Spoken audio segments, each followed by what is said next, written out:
Tokrat bom začela z eno zgodbico. Pred časom namreč me kontaktira kolegica, takole prek Messengerja, s katero to kolegico solo podjetnica je ravno tako kot jaz, slediva eni izvajalki iz tujine, za katero sva nekako začutili, da sledi neki filozofiji, ki nama je zelo blizu. Pa sva torej ugotovila pred časom, da jo obedve slediva, tako da mi kolegica, ko je videla, me je kontaktirala, mislim, je rekla: "Joj, Maruša, si ti videla, ona ima pa, tale izvajalka ima pa zdajle 3, 4, 5 dni, niti ne vem koliko dolg, brezplačen dogodek oziroma, ja, recimo dogodek, povabljenih tudi polno še nekih dodatnih predavateljev in tako naprej. Totalno brezplačna zadeva, ne vem, kaj vse se bo dogajalo." Pa sem rekla: "Ne, veš kaj, jaz pa tale čas tega ne bom udeleževala." Sem rekla: "Zdajle imam fokus drugje, nimam zdaj časa na te brezplačne dogodke." Sem rekla, bom to spustila, ne. No, skratka, kolegica se udeleži te zadeve, ne, in potem, čez en teden jaz dobim, povabilo iz strani te izvajalke, pač prijavljena sem tudi na njeno mailing listo, dobim povabilo, da je odprla nov program, neke vrste članstvo oziroma neke vrste spletna skupnost, in da nas vabi k vpisu. In seveda meni je bilo tako, bom rekla, meni so se poklapale tiste 3 ključne zadeve, ki jih po navadi rabimo pri tem, da se nekdo odloči za izobraževanje oziroma za neko spletno usposabljanje. Poklapala se je cena, skratka, cena je bila točno taka oziroma v takem rangu, kot sem si sama zamislila, da sem pripravljena trenutno investirati. Vsebina oziroma namen samega izobraževanja oziroma usposabljanja je bilo, v skladu s tem, kar pravzaprav jaz trenutno potrebujem. In pa tretja stvar, časovno je bila izvedba super varianta, enkrat na teden polurno predavanje, to je zame čisto dovolj. Trenutno pač ne iščem nekih coachingov, ne iščem nekih bolj globokih zadev in mi je bilo to ravno dovolj za to zadevo, torej pri tej konkretni, izvajalki. In se jaz odločam, se vpišem, ne, in potem pridem v tisto spletno skupnost in ugotovim, da je tudi ta moja kolegica noter, da ima dostop, in jaz njej pišem, ne, sem rekla: sem videla, da si se tudi ti vpisala na ta plačljiv program." Pa pravi: Ne, veš kaj, ne, nisem se vpisala, prav, jaz sem noter samo pač zato, ker smo mogli imeti dostop, morali smo si ustvariti uporabniški račun, da smo imeli dostop do te spletne platforme, zato da smo lahko poslušali tiste brezplačne, zadeve. Prav, nisem se pa pol odločila za plačljivo zadevo. Ja, tako da nauk te zgodbe je to, da, klasična, ne, to se pravi ta varianta s tem brezplačnim dogodkom je klasična metoda, marketinška metoda v izobraževalno-coaching svetovalnem biznisu, kjer želimo skozi tako imenovani lijak pritegniti noter, bom rekla, neke nove osebe oziroma jih peljati k odločitvi za nakup. Zdaj vidimo primer, ne, da najbrž jaz pa še mogoče nekih 100 ali pa 200 ljudi sploh ni šlo čez ta lijak, pa smo se kljub temu odločili za nakup.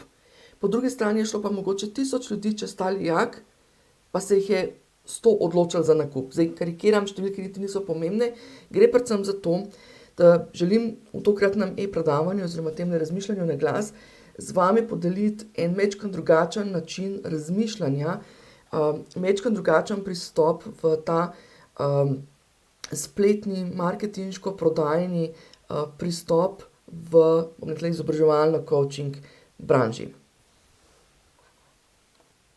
Namesto klasičnega oziroma tipičnega marketinškega pristopa v obliki spletnih lijakov vam želim predstaviti predstaviti model, ki temelji na tako imenovanem spletnem ekosistemu. Okej, zdaj preden gremo, 3 stvari skozi 3 stvari vam bom prikazala, kako pravzaprav stvari delujejo in zakaj, lijaki niso vse oziroma niso edina stvar oziroma zakaj je spletni sistem, ekosistem boljša odločitev. Vendar pa dajmo najprej mogoče terminologijo, razjasniti. Torej, kaj je lijak? Lijak si znamo predstavljati, kako deluje, ne, skratka, lijak deluje tako, na vrhu široko odprt, spodaj ozek. Skratka, pri lijaku gre, lijaki v marketingu temeljijo, to je mimogrede koncept star že več kot 100 let, se mi zdi, da sem nekje zasledila zadevo, skratka, lijak ni neka tehnična zadeva, ne, vemo, tehnologija 100 let nazaj ni bila tako kot danes, ne. Gre za pristop, gre za princip oziroma način. Pri lijaku temeljimo zadeve na tem, da nas ljudje spoznavajo na tak način, ne, to se pravi, pri vrhu je večina ljudi, ki so v fazi, ko jim je to nekako novo, ko nas šele prvič slišijo za nas in tako naprej in potem grejo počasi po tem lijaku, da nas vse bolj in bolj spoznavajo, ne. Tako da recimo tipičen primer so vse te brezplačne zadeve, kjer, ne, nam stranke dajo mail in potem pridejo ali na naš dogodek ali na neko naše predavanje ali karkoli in potem jih naprej, bom rekla, negujemo oziroma spodbujamo k vpisu v naše programe skozi, bom rekla, neke dodatne vsebine, dodatne mailinge in tako naprej. Da poudarim, ne trdim, ne, v temle videu ne trdim, da lijaki ne delujejo. Tudi sama imam lijake, mislim, da celo lahko rečem, da več njih, ampak tisto, kjer je največkrat spregledana priložnost v tem izobraževalnem coaching biznisu, sploh kar se tiče tega online sveta oziroma online marketinga in spletne prodaje, je pa to, da so stvari majčkeno bolj med sabo povezane. Skratka, danes nimamo mi samo ene spletne strani ali pa enega dogodka. Hkrati smo prisotni na socialnih omrežjih, pa nekaj tam delamo. Pa imamo mogoče YouTube videe, pa nekaj tam delamo. Pa imamo spletno stran, ki ima neko osnovno predstavitev, pa imamo potem prodajne strani na tej spletni strani, ki imajo spet neke nove predstavitve, pa morda pišemo blog, pa je spet neka zadeva, skratka, pa nas ljudje poguglajo, pa najdejo naš blog, poguglajo neke zadeve, pa najdejo naš blog. Pa imamo, hodimo recimo, mogoče smo povabljeni na kakšne podcaste oziroma neke zadeve k nekomu drugemu, celo morda delamo stvari nespletno, se mogoče, ne vem, ali mrežimo, ali hodimo na neka, ali celo sami izvajamo neka predavanja na terenu, skratka tudi nespletne oblike in tako naprej. In kaj se zgodi? Polno enih takih malih sistemov, ne, ekosistem vemo, kaj je, recimo ekosistem, gost primer je ekosistema, kjer imamo, ne vem, pa imamo živali, pa rastline, pa mahove, pa drevesa, pa vodo, pa tako naprej in vplivajo druga na drugo, ne. Gost je en ekosistem, ki deluje ravno zaradi vseh teh malih malenkosti. In ravno tako je pri spletnem ekosistemu. Deluje, oziroma ko mi povežemo vse te male drobne malenkosti od živih, neživih bitij in potokov in mahov, ne, skupaj v en sistem, potem dobimo eno stvar, ki deluje, bom rekla, daje nam mirnost, rečem jaz temu, daje nam jasnost, vemo, da imamo poštimane zadeve, daje nam vsebinsko jasnost oziroma jasnost v tem smislu, da točno vemo, kako eno naše dejanje vpliva na vse ostale zadeve. Izkoristimo zadeve res v polnosti. Skratka, čez tole e-predavanje oziroma tale razmišljanje na glas grem čez 3 stvari, kjer vam pokažem, kako pravzaprav stvari na spletu delujejo in zakaj je ekosistem kot celota, torej spletni ekosistem, spletni prodajni ali pa marketinško-prodajni ekosistem, na kratko mu rečemo spletni ekosistem, najboljša odločitev oziroma zakaj je fino imeti vse te stvari poštimane, urejene, zato da bomo imeli tudi, bom rekla, mi večjo mirnost kot izvajalci, ker vemo, da vsaka stvar, ki jo naredimo, vpliva na drugo in prinaša, bom rekla, dodano vrednost in pa v bistvu, da zadeva, bom rekla, deluje tudi za naše stranke oziroma za naš marketing in prodajo. Zdaj, prva stvar je to, da mi razumemo, kako lijaki delujejo. Lijak deluje po principu, da imamo na vrhu osebe oziroma da v prvi fazi dobivamo oziroma nagovarjamo osebe, ki nas še ne poznajo ali pa ki ne poznajo naše filozofije ali pa ki ne poznajo našega dela, ne. Torej jaz temu rečem ljudi, ki jim je to novo, ki prvič morda slišijo ali za nas ali za to rešitev ali karkoli, ne. Vemo, ljudje pač recimo, ne vem, na socialnih omrežjih ali pa ne vem, recimo na Facebooku nekaj bereš, pa prvič zaslediš, okej, le to, ne. Mogoče pa spletna prodaja sploh ni o lijakih, pa ne vem kaj, ampak je o ekosistemu, ne. Skratka, to je tisto, kar je recimo za nekoga novo, ne. Potem imamo ljudi, oziroma v naslednji fazi so ljudje, če gremo po lijaku naprej, ti ljudje potem nekaj že vejo, ne. To se pravi, vedeti je naslednja faza, kjer v bistvu se že nečesa zavedajo, vejo, česa ne vejo, nimajo pa še, bom rekla, tistega znanja, kako se tega lotiti. To so recimo, ne vem, jaz temu rečem faza vedeti. In potem imamo na koncu fazo ljudi, ki rabijo že dejansko pomoč, da neko implementacijo naredijo, pa nek support, pa vse te zadeve, ne. Skratka, to takole grejo, ne.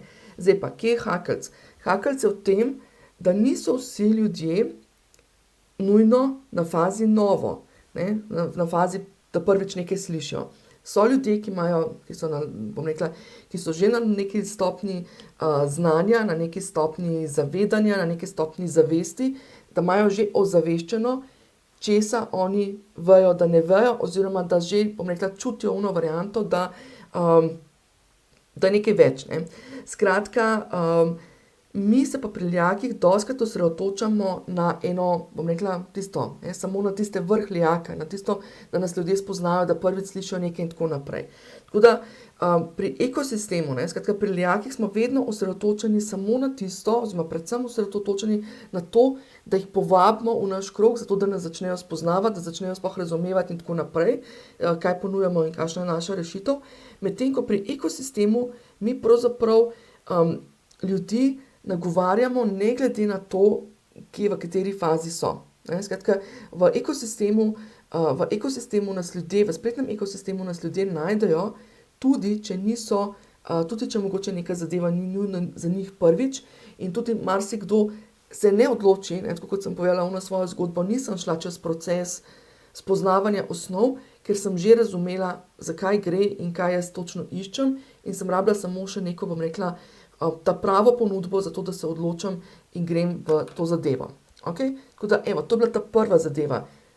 Pri lijaku smo preveč osredotočeni samo na vrh lijaka, torej tam na neke pridobivanje nekih novih strank, pozabimo pa na tiste, ki so pravzaprav že nekje, bodisi v našem krogu ali pa v krogu zavedanja, kar vejo, vejo, česa ne vejo, no, v tem kontekstu.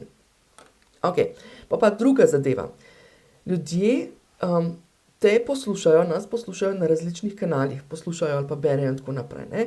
Pa smo že rekli, pa nekaj na socialnih omrežjih, pa eden mogoče nekaj zaznal, ki govorimo nekaj mogoče na YouTubu, eden nas spremlja na blogu, ali pa je prišel na blog ali pa na našo spletno stran, celo na prodajno stran je morda prišel, ker je iskal neko konkretno zadevo ali karkoli. Kje nas še najdejo? Smo rekli tudi recimo na terenu so nas srečali, ali na mrežanskem dogodku, ali na nekem karkoli že predavanju.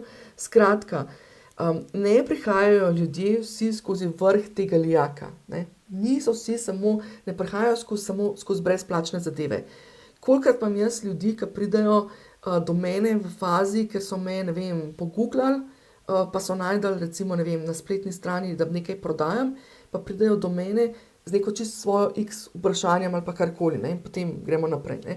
Skratka, pri lijakih smo preveč osredotočeni samo na to, da ljudi spravimo v eno luknjo noter, bi se rekli, ne. Pozabljamo pa na to, da nas ljudje slišijo, prepoznavajo, poznajo iz različnih koncev in krajev in ne rabimo vedno ljudi peljati skozi luknjo dol. Potem pa tretja zadeva, ki pa se mi zdi še najbolj pomembna, je pa to. So ljudje, ki potrebujejo rešitev takoj, ne. Skratka, to pomeni, imamo ljudi, ki so v fazi, ko že vejo, česa ne vejo in se zavedajo, kaj potrebujejo in iščejo samo zdaj še pravo osebo oziroma pravi način. Lahko je pač to ta prava, ista oseba, lahko pa pač niso še, niti ne poznajo, kdo bi jim lahko pomagal. V tem primeru, kaj ljudje naredijo? Ljudje grejo googlat, ljudje grejo ChatGPT-jat, ne, in recimo jim priporoči, ne, se med temi zadetki znajdemo potem tudi mi, ali pa jim nekdo nas priporoči. In potem, kaj mi naredimo, ne, imamo klasično varianto z, nekimi brezplačnimi dogodki, pustimo, ne, pride človek na našo prodajno stran ali pa na neko stvar, ne, ravno pred časom sem imela eno žensko na svetovanju, pa je rekla, saj smo mentorstvo, ki je ves čas, oziroma nek coaching, ki je ves čas dostopen, ne. Sem rekla, ampak človek se mogoče v tistem momentu ne bo odločil, ker te rab nekaj več vedeti ali pa karkoli, ne.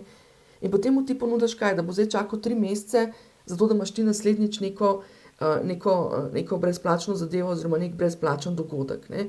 Skratka, ljudje potrebujejo rešitev takoj in včasih ni prvi korak, v 90% primerov, sploh ko govorimo o majčkeno bolj srednje in višje cenovnih zadevah, pa tudi pri nižje cenovnih, da smo si na jasnem, ljudje ne bojo takoj skočili v nakup, ne. Jaz dostikrat poudarjam, izobraževanje, coaching in vse te zadeve niso hlebec kruha, da se človek sprehodi skozi trgovino, pa vzame dol s police, ne, pa da v košarico, ampak so stvari, ki zahtevajo, bom rekla, nek mal daljši premislek, malo več usklajevanja, pa ne vedno zaradi cene, ampak predvsem zaradi tega, ker se ljudje rabijo tudi, bom rekla, nek čas, da vidijo, aha, a bom jaz lahko sledil temu, a bom jaz lahko to delal.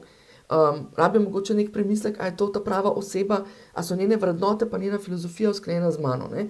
In potem mi v bistvu v fazi, ko so ljudje že v iskanju rešitve, kaj jim ponudimo, ja, ne vem, 3-dnevni ali pa 4-dnevni dogodek čez, ne vem, en mesec, ne. Tako da tukaj pri ekosistemu pa mi že v tej fazi poskrbimo, da tudi te osebe, ki rabijo morda nekaj več, imajo več teh informacij na razpolago že iz drugih virov, ne samo iz, bom rekla, nekega brezplačnega dogodka. Okej, tako da te 3 stvari recimo so neka taka ključna zadeva, kjer marsikateri izvajalec izgublja potencial za nakup oziroma za prodajo, no, ker v bistvu nima vzpostavljenega ekosistema, ampak ima vzpostavljene samo neke lijake, ali pa še te stvari nima poštimane, ne. Se zanaša samo na to, da mogoče, ne vem, daš eno objavo ali pa, ne vem, 10 objav, pa pričakuješ, da se zadeva zapolni, oziroma izgubljaš potencial pri tem, ko ljudje pridejo na tvojo stran, so zainteresirani, vendar v tistem momentu še niso pripravljeni za nakup, ja. Tako da spletni ekosistem, mimogrede, bolj konkretno imam spletni ekosistem razložen v brezplačnem predavanju, ja, to je moj lijak, ne, to pa je klasičen tip lijaka, v brezplačniku ustvari samo svoj spletni ekosistem, spodaj na YouTubeu najdeš v spodaj link do e-dogodek si pošiljnica brezplačno in se lahko pišeš 1 urica predavanja, si pogledaš, zakaj pravzaprav gre pri ekosistemu in kako je zgrajen. Je pa izziv ekosistema, se zavedam, že lijak je za marsikoga vzame nekaj časa, da se vzpostavi, kar pomeni pri ekosistemu to, da pravzaprav počasi gradimo male sisteme, ja. Počasi gradimo naše spoznavne programe, počasi gradimo to, da naša spletna stran podpre tudi tiste, ki morda v tistem momentu, recimo, da naše prodajne strani podprejo tudi tiste, ki morda v tistem momentu niso pripravljeni na nakup. Da poskrbimo tudi za vse druge kanale, kjer se pojavljamo in tako naprej. Skratka, spletni ekosistem je zgrajen iz drobnih malenkosti, iz drobnih malih sistemov, ne, to se pravi, naš gozd je zgrajen iz dreves, pa iz živali, pa mahov, pa tako naprej, ne. Skratka, en izziv ekosistema torej je to, da pač počasi te male sisteme, podsisteme je treba vzpostaviti, jih je treba, bom rekla, primerno, kako naj rečem, opremiti, ne, zato da pač, če nas nekdo najde na enem sistemu, da ga vodi v neki drug sistem in tako naprej. Druga stvar, no, ki je še bolj pomembna, je pa to, da moramo vsebinsko izhajati iz naše osnovne vizije oziroma strategije, ne. Ne gre samo za to, da zdaj bomo pa rekli, okej, danes pa ne vem, o čem bi jaz pisal na socialnih omrežjih, pa gremo mogoče Chatbota vprašati, o čem bi pisali, ne, pa nam predlaga neki XY. Ko imamo mi vzpostavljeno zadevo, da točno vemo, kaj je naša strategija, vsebinsko in izvedbeno, verjemite, nikoli ne zmanjka idej, o čem govoriti pa o čem pisati, ker točno vemo, o čem bomo govorili pa o čem pisali, da bo tudi vodilo k prodaji, okej. In pa tretja stvar, treba se lotiti strukturirano, ja. Ena objava tukaj, en podcast tam, pol grem malo predavati nekam in potem, ne vem, en YouTube video vsake toliko časa grem posnet in stvari niso povezane med sabo. In kaj se pol meni zgodi, meni kot osebi, kot izvajalcu, delam polno enih malenkosti, sploh ne vem, zakaj jih delam samo zato, ker vem, da moram biti prisoten na socialnih omrežjih, zato ker so vsi prisotni, stvari pa med sabo niso povezane. K čemu to pelje? Dobesedno k izgorelosti. Pelje k temu, da mi non-stop nekaj delamo, nimamo vzadaj nekega, bom rekla, konkretnega smisla, razen to, da vemo, da si želimo nekaj prodati, pa izvesti neki program. Nimamo strukture dela, ne vemo, kdaj bomo kaj delali, vsak dan sproti ugotavljamo, porabljamo energijo, da sploh ugotovimo, kaj bi delali in tako naprej. Zato sem pripravila, v bistvu, zato jaz stranke peljem. Doskrat mi kakšen reče, joj Maruša, da jaz bi porabil samo pomoč tam pri eni prodajni kampanji, ali lahko malo pomagaš, vsake toliko časa malo pogledaš. Ne, zadeve ne delujejo tako. Prodajne kampanje so šele zadnji košček, zadnja stopnica pri tem, ko imamo poštimane vse naše podsisteme. Ja? Ok, zdaj se tole ful sliši tehnično, ampak gre predvsem za to, ko mi izhajamo iz strategije, ko mi poštimamo vse naše kanale, so prodajne kampanje čista logika. Ja? Dokler pa mi samo se osredotočamo ves čas, samo na prodajno kampanjo in potem ugotavljamo, da nam manjka, ne vem, nek spoznavni program, pa da nam manjka, ne vem, to pa ono pa tretje, toliko časa stvari ne delujejo skupaj. Ja? Tako da prodaja je znanje, podaja je ravno program, v katerem vas peljem step by step čez vse te procese, pa ne iz tehničnega vidika, tehnični vidik je zadnji vidik, ampak predvsem iz vidika, kako sporočati, oziroma štartamo sploh s tem, kaj želimo pravzaprav narediti, kako so stvari, že naši produkti, kako so med sabo povezani, kako sporočati, učimo se celo metodologije, kako pisati in sporočati, kako izkoristiti ene kanale, kako pozicionirati naše produkte, da jih bomo na spletu, da jih bodo ljudje na spletu lažje najdeli, kako povezati skratka vse te stvari v en sistematičen sistem, ki mu rečemo spletni ekosistem.